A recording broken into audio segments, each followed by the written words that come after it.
What's up with you, ladies and gentlemen, boys and girls? You know who it is. It's your boy, John Mike. And today we're going to be talking about the Presonus Atom production controller. Let's go.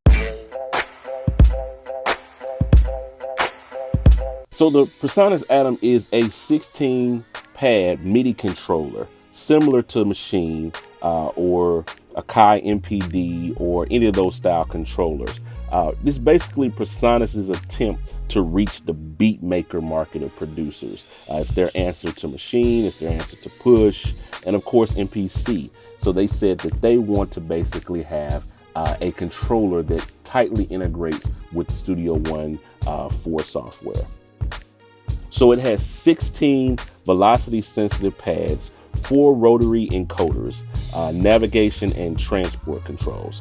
All of these are meant for controlling, integrating, composing, and arranging tightly within the Studio One 4 software environment.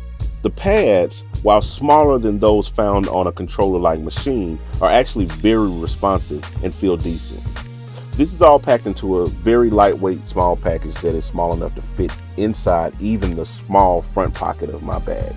Now, if you're a producer that's coming from something like the Push or Machine or MPC, you may find getting used to the workflow a little cumbersome, especially if you aren't used to working in the Studio One software environment. One of the most frustrating things I experienced was trying to get it all connected inside of Studio One. When I read the Get Started guide and watched the Getting Started video, the guy stated that all you have to do is just open up Studio One and the green icon will turn blue. And the manual stated that there were no drivers needed, just plug and play. But when I plugged and unplugged it several times, I couldn't get it to work. Now, granted, I already had Studio One. I needed to update it. But even after I updated it, I still couldn't get it to connect. I downloaded Universal Control, I registered the hardware, I updated the Atom firmware, I restarted my computer, and somehow after all of that, it finally turned blue. But honestly, I'm not really sure which one of those steps ultimately made it finally connect. But who's this for? Honestly, for me, it's too early to call.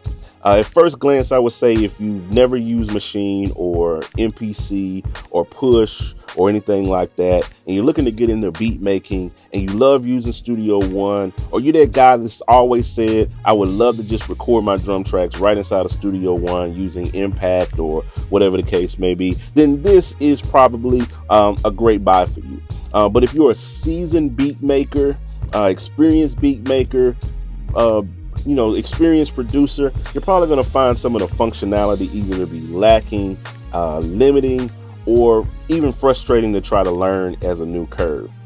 We're going to dig into this deeper in future videos where I'll really dig into like the functionality of this.